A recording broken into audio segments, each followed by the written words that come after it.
In 1918, Douglas Fairbanks bought 18 acres of land in the then backwater farm paradise of Beverly Hills. Gross. That's where the hillbillies live. This land he bought contained a ranch house designed by a guy named Horatio Cogswell.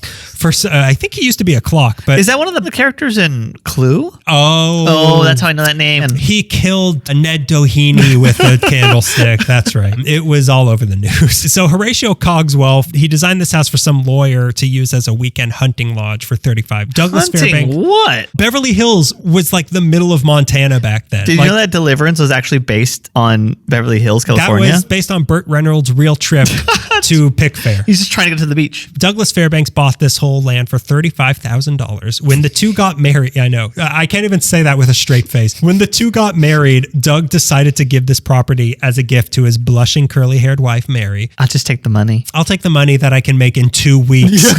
You bum. Come back to me when you buy me the entire valley of like Harry Carey bought for his wife. But Mary Carey. Harry Mary.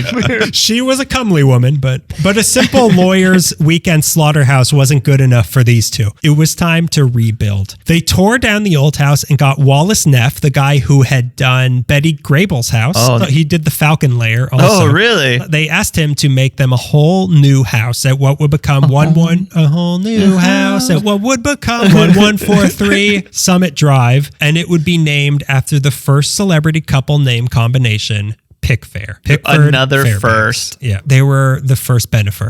The rebuild took until 1924, but what they ended up with became one of the most legendary homes in American history. Mm-hmm. And that's not an it sounds crazy to say, that is not an exaggeration. I mean, how many great parties were held at Monticello? So this house, Pickfair, was 4 stories with 22 rooms that eventually got expanded to 42 rooms in the early 30s, including 8 rooms just for their staff, which is too. Throw the staff all in one room. That's what I always say. Well, you never heard of a bunk bed? The walls inside were wood paneled with frescoes on the ceilings and a roof made of copper. It was decorated inside with 18th century furniture and art. They had a china set that had supposedly been a gift from Napoleon to Josephine in their home. Oh, wow. Which I always considered Mary Pickford and Douglas Fairbanks as the Napoleon and Josephine of America. There was an Old West saloon that was actually taken and trucked to the house from an actual Old West saloon in Auburn, California. Jeez. Supposedly, there was an underground running track because Douglas Fairbanks would only go jogging nude. I heard that. Yeah. And if 2 people heard it, it had to be true. Do you tape down or do you let flop?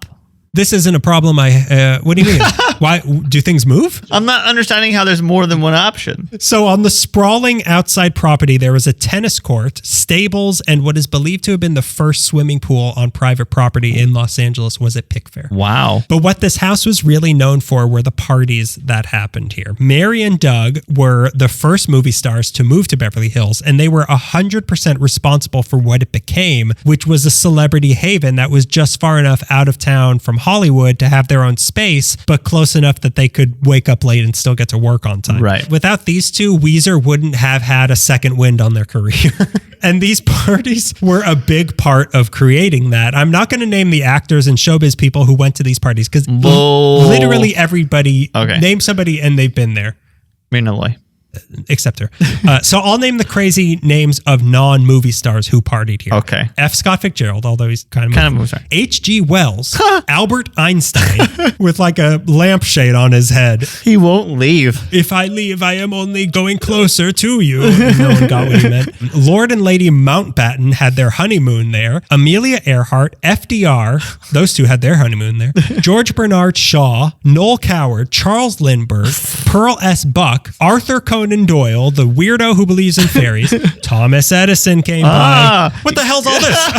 It's weird. I had a patent on something just like this not too long ago. You two are stars of what? Okay, this he just switches light on and off. Weird, huh? How this works? No, it's alternating current. So here's where it gets even crazier. The King and Queen of Siam, the Duke and Duchess of Windsor, the Prince of Japan, and the King of Spain. All these people came to Beverly Hills to... one crazy night. We're all going to get along. We're all going to lock you in our mansion. We're going to watch all the extended editions of Lord of the Rings. Until the DVD starts smoking. And for all these parties, Rolls Royces would pick you up at the bottom of their hill and drive you up there. That's how you got to their houses. It was often called the White House of Hollywood and was considered to be the second most famous house in the United States behind the White House. Which one's that? No, I'm kidding. It's the one next to the Capitol. The one, you remember that place you stormed back in January? I didn't know what I was doing. I was just following a crowd. If you watch the video and you hear someone shouting, "Are we going to Wetzel's Pretzels?" That's me. I was that guy. Life magazine even called it a gathering place only slightly less important than the White House and much more fun. I disagree. Have you taken a tour of the White House? Have you seen the oil portrait of John Adams? I'll take that over drinking martinis with Noel Coward any day. In 1928, Will Rogers said, "My most important duty as mayor of Beverly Hills is directing people to Mary Pickford's house." Supposedly, Mary and Doug lived in opposite wings of the house when their marriage started getting rocky, but she ended up living there alone as the recluse that she became until the day she died. After that, it was sold in 1980 to the owner of the Lakers, Jerry Buss, for $5.4 million, who updated it and held a ton of fundraisers there, just like the good old days. Then in 1988, it was sold to Pia Zadora of Santa Claus Conquers the Martians fame. Right. Presenting Pia Zadora, the role that you will always say, this was the first Pia Zadora movie. It's so brash of movies to be like, and presenting this actor who you're going to know and love for the rest of your life. And that name is not Santa Claus. And in his big screen debut, Chris Santa Claus Kringle. Chris the Rock Kringle. So she bought it for $6.7 million. But by this point, the land was only 2.7 acres and many other houses were now around it. But it wasn't happily ever after for that little girl who helped Santa kill all those Martians. One night, she heard her daughter screaming. And when she ran to check on her, the daughter said that she had seen a woman in a white gown standing in her room laughing. Sure enough, shortly after, Pia started seeing this woman in white as well. And as it turned out, they weren't the first residents of the house to see this woman. Even back when Mary was living there, she would hear banging in the attic, and her second husband would see a woman in white around the house. Then they would see a servant woman wandering around, as well as someone carrying sheet music. Mary said that one day, our cook, a practical, unemotional Swedish woman, ran out of the kitchen in terror, brandishing a knife. She declared she was being pursued by a strange, dark woman who she had seen in the kitchen. It got to the point where, fed up, Mary one night said, "I sat up in bed and addressed myself to the ghost.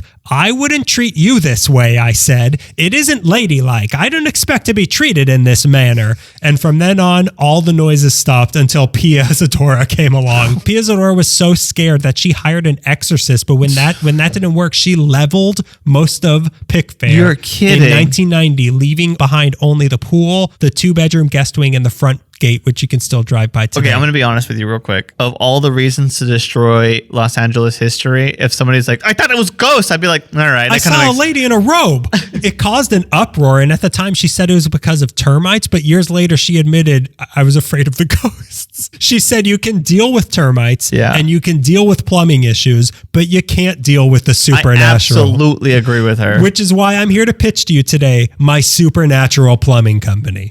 That's how Pickfair came. But you can those gates are still there. The gates that the king of Siam once walked through. And saw Douglas Fairbanks running naked as the gates opened up. Hi, Belle. Is he taping it down?